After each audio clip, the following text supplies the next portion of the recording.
Assalamualaikum warahmatullahi wabarakatuh. Alhamdulillahi rabbil alamin. Wassalatu wassalamu ala sayyidina Muhammad wa ala alihi wa sahbihi ajma'in, amma ba'd. Saudaraku yang dimuliakan Allah subhanahu wa ta'ala, pada kesempatan ini kita akan mengangkat sedikit kisah tentang Abdullah bin Mas'ud radhiyallahu anhu. Tidak berapa lama setelah memeluk Islam, Abdullah bin Mas'ud mendatangi Rasulullah sallallahu alaihi wasallam dan memohon kepada beliau agar diterima menjadi pelayan beliau. Rasulullah sallallahu alaihi wasallam pun menyetujuinya. Sejak hari itu Abdullah bin Mas'ud tinggal di rumah Rasulullah. Dia beralih pekerjaan dari pengembala domba menjadi pelayan utusan Allah subhanahu wa ta'ala dan pemimpin umat. Abdullah bin Mas'ud senantiasa mendampingi Rasulullah sallallahu alaihi wasallam bagaikan layang-layang dan benangnya. Dia selalu menyertai kemanapun beliau pergi. Dia membangunkan Rasulullah sallallahu alaihi wasallam untuk salat bila beliau tertidur, menyediakan air untuk mandi, mengambilkan terompah apabila beliau hendak pergi dan membenahinya apabila beliau pulang. Dia membawakan tongkat dan siwak Rasulullah sallallahu alaihi wasallam, menutupkan pintu kamar apabila beliau hendak tidur. Bahkan Rasulullah sallallahu alaihi wasallam mengizinkan Abdullah memasuki kamar beliau jika beliau perlu.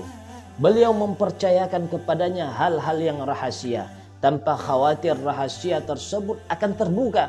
Karenanya Abdullah bin Mas'ud dijuluki orang dengan sebutan sahibus sirri Rasulullah sallallahu alaihi wasallam, yaitu pemegang rahasia Rasulullah. Abdullah bin Mas'ud dibesarkan dan dididik dengan sempurna dalam rumah tangga Rasulullah. Maka oleh karena itu dia menjadi seorang yang terpelajar, berakhlak tinggi sesuai dengan karakter dan sifat-sifat yang dicontohkan oleh baginda Nabi Muhammad sallallahu alaihi wasallam kepadanya. Sampai-sampai orang mengatakan karakter dan akhlak Abdullah bin Mas'ud paling mirip dengan akhlak Rasulullah sallallahu alaihi wasallam. Abdullah bin Mas'ud pernah berkata tentang pengetahuannya mengenai kitabullah, yaitu Al-Quran. Demi Allah yang tiada Tuhan selain Dia, tidak ada satu ayat pun dalam Al-Quran melainkan aku tahu di mana dan dalam situasi bagaimana diturunkan. Seandainya ada orang yang lebih tahu daripada aku, niscaya aku datang belajar kepadanya. Abdullah bin Mas'ud bukan hanya sekedar qari, ahli baca Al-Quran terbaik, atau seorang yang sangat alim atau zuhud, namun ia juga seorang yang pemberani, kuat dan teliti. Bahkan dia seorang pejuang mujahid terkemuka. Dia tercatat sebagai muslim pertama yang mengumandangkan Al-Quran dengan suara merdu dan lantang. Pada suatu hari para sahabat Rasulullah sallallahu alaihi wasallam berkumpul di Makkah. Mereka berkata, demi Allah, kaum Quraisy belum pernah mendengar ayat-ayat Al-Quran yang kita baca di hadapan mereka dengan suara keras. Siapa yang kira-kira dapat membacakannya kepada mereka? Aku sanggup membacakannya kepada mereka dengan suara keras, kata Abdullah bin Mas'ud. Tidak, jangan kamu. Kami khawatir kalau kamu membacakannya, hendaknya seseorang yang punya keluarga yang dapat membela dan melindunginya dari penganiayaan kaum Quraisy. Jawab mereka, biarlah aku saja, Allah pasti melindungiku, kata Abdullah. Dia tidak takut sedikit pun. Keesokan harinya, kira-kira waktu duha, ketika kaum Quraisy sedang duduk-duduk di sekitar Ka'bah, Abdullah bin Mas'ud berdiri di makam Ibrahim. Lalu dengan suara lantang dan merdu dia membacakan surah Ar-Rahman ayat 1-4. Kemudian bacaan Abdullah yang merdu dan lantang itu kedengaran oleh kaum Quraisy di sekitar Ka'bah. Mereka terkesima saat mendengar dan merenungkan ayat-ayat Allah yang dibacakan oleh Abdullah. Kemudian mereka bertanya, apakah yang dibaca oleh Ibnu Ummi Abd, yaitu Abdullah bin Mas'ud? Sialan, dia membaca ayat-ayat yang dibawa Muhammad, kata mereka begitu ketika mereka tersadar terhadap bacaan yang dibacakan oleh Abdullah bin Mas'ud.